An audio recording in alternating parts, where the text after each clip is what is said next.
Ewe उसी frozen Apple से उस आदमी पे हमला करते हुए कहती है, तुम बास्टर्ड, तुम्हारी हिम्मत कैसे हुई। और वो तीनों उसको देखी जा रहे थे। वो कहते हैं, ईव तुम यहाँ पर। तो ईव उस आदमी का कॉलर पकड़ लेती है। वो कहती है, तुम पागल आदमी, तुमने उन्हें हाथ क्यों लगाया। और वो आदमी वो तो बिल्कुल बेहोश होने वाला था। तो वो कहती है, मुझे तुम्हें उसी वक्त मार देना चाहिए था जब मुझे पता चला था तुम एक एडिक्ट हो। लेकिन वो दोबारा से उसी सेब को उठाती है और कहती है, तुम्हारे जैसा कचरा तो खत्म हो ही जाना चाहिए। और तब वो अपना हाथ उठाती है उसे मारने के लिए और कहती है, जहन्नुम में जाओ। लेकिन तभी उसके हाथ से नोएल उस एप्पल को ले लेता है। वो कहता है, ईव प्लीज शांत हो जाओ। लेकिन ईव तो बड़े गुस्से में थी। वो कहती है, तुमने मुझे रोका क्यों, आखिर तुम मुझे रोक क्यों रहे हो, इसकी वजह से। तो वो कहता है, नहीं नहीं, मैं तुम्हें रोक रहा हूँ क्योंकि तुम गुस्से में अपने आपे से बाहर हो गई हो। तो तब वो कहती है, बस कर दो, मुझे जाने दो, मैं इसको मार डालूंगी, इसको तो जहन्नुम में भेज के रहूंगी। तो वो कहती है, जाने भी दो मुझे। लेकिन वो तीनों उसी को देखे जा रहे थे। तब रेचल कहती है, जियोन। तो जियोन कहता है, हाँ तुम्हें क्या हुआ। तो वो कहती है, मैंने तुम्हें कहा था ना कि मुझे उस जैसी सिस्टर इन लॉ चाहिए। तो वो कहता है, हाँ कहा था। तो वो कहती है, लेकिन अब मैं नहीं चाहती वो मेरी सिस्टर इन लॉ बने। तो वो कहता है, लेकिन क्यों, तो वैसा क्यों कह रही हो। तो वो मुस्कुराते हुए कहती है, अब मैं चाहती हूँ वो मेरी ब्राइड बने, मेरे भाई की जगह। और ईव तो हमारी रेचल को उस टाइम बहुत ही ज्यादा अच्छी लग रही थी। तब ईव थोड़ी सी रिलैक्स होती है। तब नोएल ने ईव को पकड़ा हुआ था। तो नोएल कहता है, ईव। और फिर वो उसका चेहरा अपनी तरफ मोड़ता और कहता है, मुझे माफ करना। लेकिन वो उसके चेहरे को पकड़ता है। तो फिर वो कहता है, क्या तुम अब काम डाउन हो गई। तो ईव कहती है, क्या काम डाउन। तो तभी वो कहती है, क्या इसने मेरा चेहरा पकड़ा हुआ है। और वो थोड़ा परेशान होती है। वो कहती है, एक मिनट रुको, अभी मैंने क्या किया। तो वो कहता है, मुझे लगता है तुम बहुत ज्यादा गुस्से में आ गई थी, लेकिन ऐसा लगता है तुम वापस अपनी असल हालत में वापस आ गई हो। तो वो कहता है, आई एम सॉरी तुम्हें बिना पूछे तुम्हें टच करने का, लेकिन मैं चाहता था तुम काम डाउन हो जाओ। तो वो कहती है, नहीं नहीं इट्स ओके, और मेरा कंपोजर वापस लाने के लिए थैंक यू सो मच। तो तभी जियोन वहां आता कहता है, सिस्टर क्या आप ठीक है। तो हमारी ईव कहती है, ओ जियोन, और वो जल्दी से जियोन को पकड़ने लगती है। तो जियोन अपने हाथ बढ़ाता कहता है, सिस्टर। तो हमारी ईव उसके कंधे पे हाथ रखती है और कहती है, तुम आखिर तुम बाहर क्यों गए, मैंने तुम्हें कहा था ना जब तक मैं वापस नहीं आ रही तुम घर में ही रहना। तो वो कहता है, मुझे माफ कर दे सिस्टर। तो वो सोचती है, ये सब कुछ मैं सिर्फ तुम्हारे लिए ही कर रही हूँ जियोन। और वो सोचती है कि मैं पूरी जिंदगी इसी खौफ में जीती रही कि इसके साथ कुछ हो ना जाए, और मैंने तब ये किया भी इसलिए था ताकि जियोन वो ठीक रहे। और मेरी मोम वो तो मुझे छोड़ के चली गई, और अब मेरे ऊपर सिर्फ जियोन की जिम्मेदारी है। और फिर वो कहती है, अगर तुम्हें कुछ हो जाता तो मैं क्या करती। और वो बहुत ज्यादा उदास थी। वो कहती है, तुम्हें पता भी है मैं कितनी ज्यादा वरीड थी। तो जियोन कहता है, अच्छा ठीक है सिस्टर, आप रोए मत, आप परेशान ना हो, मैं बिल्कुल ठीक हूँ। तो फिर वो दोनों आपस में गले लगते हैं। वो कहती है, मैं बहुत ज्यादा खुश हूँ कि तुम बिल्कुल सेफ एंड साउंड हो, मुझे ये सुनकर बहुत ज्यादा खुशी हुई। और तभी उसे आवाज आती है, सिस्टर। तो जब वो वहां पर देखती है तो रेचल कहती है, मुझे माफ कर दें, गलती जियोन की नहीं, गलती मेरी थी। मैंने जियोन से कहा था कि वो मेरे साथ बाहर आके खेले, और वो भी रोने लग जाती है। तो जियोन कहता है, नहीं नहीं, इसने इंसिस्ट किया था, लेकिन जब बाहर आए तो मैं इससे दूर भाग रहा था, इसलिए हम गुम होने वाले थे। तो रेचल कहती है, नहीं ये मेरी गलती थी। तो वो दोनों को गले लगाती है। वो कहती है, नहीं यहाँ गलती मेरी थी, मुझे तुम दोनों को अकेले घर छोड़ के जाना नहीं चाहिए था। तो रेचल कहती है, बिल्कुल नहीं, गलती आपकी नहीं, गलती मेरी थी, जैसे सब लोग गलती को अपने ऊपर ही लेने वाले थे। वो कहती है, मैंने आपका मजाक उड़ाया था आपकी आइडियल टाइप का, इसीलिए जियोन जहां से जाने लगा था। तो जियोन रोते हुए कहता है, नहीं नहीं रूबी, तुमने कहा था मेरी बहन की हॉबी इतनी भी वियर्ड नहीं है, वो स्पेशल है। तो ईव सोचती है, क्या ये इस वजह से लड़ रहे थे क्योंकि मेरी हॉबी बहुत ज्यादा वियर्ड है। तो रेचल रोते हुए कहती है, मुझे माफ कर दो जियोन, मैं तुम्हारी सिस्टर की आइडियल टाइप की रिस्पेक्ट करती हूँ। तो वो कहता है, हाँ तुम्हें माफी मांगनी चाहिए, और मेरी बहन की टाइप बिल्कुल भी वियर्ड नहीं है। और वो कहता है, और वैसे भी मेरी बहन की तरह की लड़कियां बहुत ज्यादा नायाब होती हैं, और जिनको रोते हुए लड़के पसंद होती है। वो कहता है, हाँ मेरा भाई, मैं उसको भी कहूंगी कि वो भी रोए। तो हमारी ईव सोचती है, पता नहीं ये बच्चे ऐसी बातें क्यों कर रहे हैं। वो कहती है, क्या तुम लोग का हो गया।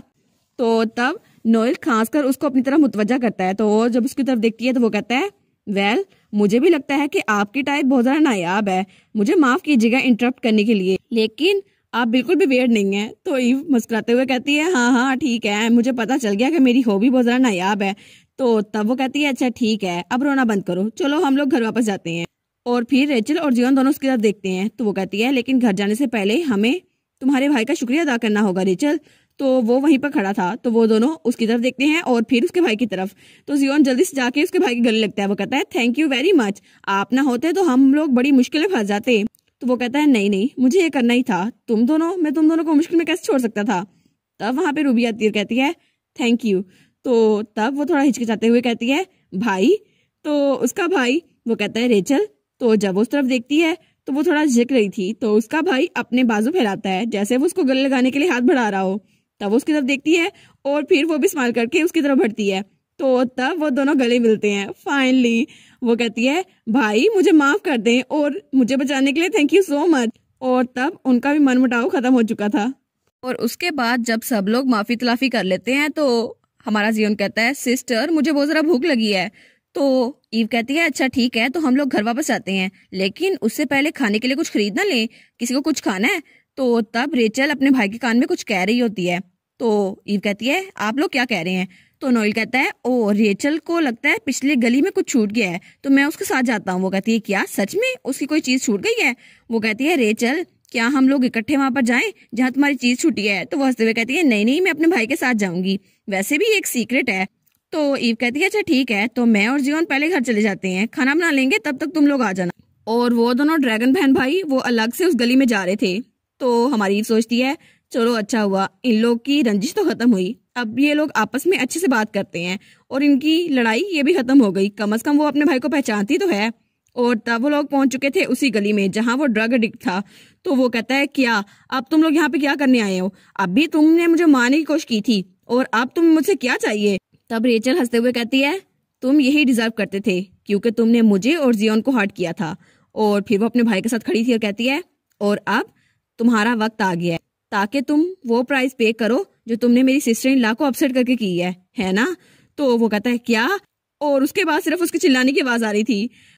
और फिर सीन चलता है और हमें रात को ईव का घर दिखा जाता है जब वो वहां दोनों बच्चों को सुला रही थी। वो कहती है चलो ये दोनों आराम से सो तो रहे हैं। तब वहां नोएल आता है, वो कहता है आप ठीक है। तो ईव कहती है ओ सर नोएल। तो वो कहती है हाँ मैं भी, मुझे लगता है ये दोनों बहुत ज्यादा पुरसुकून है, क्या ऐसा लगता नहीं है। तो वो कहता है नहीं मेरा ये मतलब नहीं था। तो वो कहती है क्या, तो फिर आपका क्या मतलब था। वो कहता है मैं बस पूछना चाहता हूँ आप ठीक हैं ईव। तो वो कहती है क्या मैं, और फिर अपना हाथ वो आगे बढ़ाता है और ईव के गाल को टच करता है। वो कहता है आपका चेहरा तो ऐसा लगता है जैसे ये स्वेल हो गया है। तो वो कहती है ओ अच्छा मैं रोती रही थी ना और शायद ये इस वजह से हो। और फिर वो कहती है मैं बिल्कुल ठीक हूँ, मैं बहुत ज्यादा सरप्राइज हो गई थी क्योंकि वो लोग मुझे मिल नहीं रहे थे, लेकिन मुझे पता है ये मेरी गलती थी। और वो ये बात संभाल करके कह रही थी लेकिन वो बहुत ज्यादा उदास भी थी। तो वो कहता है नहीं ईव ये तुम्हारी गलती नहीं थी, तुम्हें फिक्र करने की जरूरत नहीं है, और वैसे भी तुम तो सिर्फ अपनी रिस्पॉन्सिबिलिटी निभा रही थी, और ये बच्चे ये तो बिल्कुल ठीक है ना, तो खुद को ब्लेम मत करो इन बच्चों के हादसे के लिए, वैसे भी तुमने बहुत ज्यादा अच्छा काम किया, तुम इनकी देखभाल बहुत ज्यादा अच्छे से कर रही हो। तो ईव कहती है क्या सच में मैं इतना अच्छा कर रही हूँ। तो तब वो वहां झुकते हुए कहता है बात सिर्फ ये है कि तुम बच्चों को प्रोटेक्ट करना चाहती हो। और तब वो उसके सामने घुटनों के बल झुका हुआ था। तो वो कहता है लेकिन अगर तुम माइंड ना करो ईव तो मैं तुमसे कुछ कहना चाहता हूँ, और वो तो आपसे तुम पर आ गया था। तो वो कहता है असल में मैं कहना चाहता हूँ कि हम दोनों मिलकर, लेकिन ईव खड़ी रहती है। वो कहती है नहीं मैं बाहर जा रही हूँ, मुझे थोड़ी जड़ी बूटियां इकट्ठी करनी है। तो वो कहता है ईव मेरी बात तो सुनो, लेकिन वो उसकी बात नहीं सुनती और वहां से भाग जाती है। तो वो उसको बुलाते ही रह जाता है लेकिन वो तो उसकी बात सुनती नहीं है। वो कहता है क्या मेरी बात तो अधूरी रह गई, अभी मैं से कुछ कहने वाला था, लेकिन ईव वो तो अपने घर के बाहर आ चुकी थी और वो वहां दरवाजा बंद करके खड़ी थी और उसका दिल तो बहुत ज्यादा तेज से धड़क रहा था। वो कहती है आज तो बहुत ज्यादा चीजें हो गई, लेकिन तब वो अपने दिल को पकड़ते हुए सोचती है जैसा मैंने इमेजिन किया था उससे भी ज्यादा चीजें हो गई, और इसी वजह से मैं तो कुछ ज्यादा ही सोच रही हूँ। और वो तो ब्लश भी करी थी। वो कहती है पता नहीं वो मुझसे क्या करने वाला था, लेकिन अगर मैं वापस चली गई तो दोबारा से वो मुझसे वही बात कहेगा। नहीं मुझे वापस नहीं जाना चाहिए, और घर जाने से पहले मैं खुद को थोड़ा कंट्रोल कर लूं। और उसके बाद हमें अगली सुबह का सीन दिखाया जाता है जब हमारी ईव वो तो छींके मारी जा रही थी। तो वहां पे रेचल आती है। वो कहती है आप ठीक तो है ना सिस्टर। तो हमारी ईव कहती है नहीं मुझे लगता है मुझे जुकाम हो गया है। और तब वो सोचती है कल रात तो मैं उससे बचने के लिए घर से बाहर गई थी, लेकिन कितनी ठंड थी ना वहां पर, और मेरा चेहरा तो पूरा लाल था, इसलिए मैं वापस घर ही नहीं आई, और इसकी वजह से मुझे बुखार हो गया, नजला कितना ज्यादा हो गया है। और वो सोचती है ये बिलीव करना कितना मुश्किल होगा कि एक ऐसी लड़की जो पूरी जिंदगी अपनी नॉर्थ में गुजार के आई है अब उसको ठंड लग गई है। और हालांकि एक बेबी के तौर पर जियोन ने भी कभी जुकाम फेस नहीं किया, लेकिन जियोन टेंशन से पूछता है सिस्टर आप ठीक तो है ना, कहीं आप मरने तो नहीं वाली। वो कहती है नहीं फिक्र ना करो मैं मरने नहीं वाली। तब वहां पर नोएल आता है और अपना हाथ बढ़ाता है और कहता है ईव मुझे माफ़ करना। लेकिन वो उसके फोरहेड पे टच करता है, कहता है ऐसा लगता है आपका बॉडी टेम्परेचर हाई हो गया है, आपको कुछ मेडिसिन लेने की ज़रूरत है। तो वो कहती है मेडिसिन? तो तब वो एक तरफ इशारा करता है और कहता है वहाँ पे मुझे कुछ हर्ब्स मिली है, तो क्या ये कोल्ड के लिए ठीक है? वो कहती है हाँ, ये कोल्ड के लिए बहुत ज़्यादा अच्छी हैं। तो वो कहता है अच्छा ठीक है, मैं इसको आपके लिए बॉईल कर देता हूँ। तो वो कहती है थैंक यू, लेकिन मैं आपके लिए बहुत ज़्यादा ट्रबल काज कर रही हूँ। वो कहता है नहीं नहीं, फिक्र मत करिए, मैं थोड़ी देर में वापस आता हूँ। और तब वो रेचल और जियोन वहां से जा रहे थे, तो जियोन कहता है मैं भी आपकी हेल्प करता हूँ। तो रेचल कहती है तुम तो आग भी नहीं जा सकते इडियट, तुम हमारी हेल्प कैसे करोगे, बस इसे हम पर छोड़ दो। और तब नोएल कहता है इनमें से कौन सी है ईव? और वहां पे बहुत जरा जड़ी बूटियां पड़ी थी। तो ईव कहती है ओ वो साइड वाली, वो कोर्स के लिए है। तो वो कहता है अच्छा ये कोर्स के लिए है। और रेचल कह रही होती है आज से पहले मैंने इतनी हर्ब्स कभी नहीं देखी।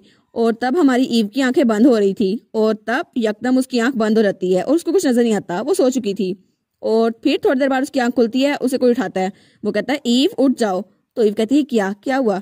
तो वहां पर नोएल था, वो कहता है तुम्हारी मेडिसिन तैयार है, तो इसको ले लो और उसके बाद आराम से रेस्ट कर लेना। तो फिर वो उसको उठाता है और उसको मेडिसिन पीने में हेल्प करता है।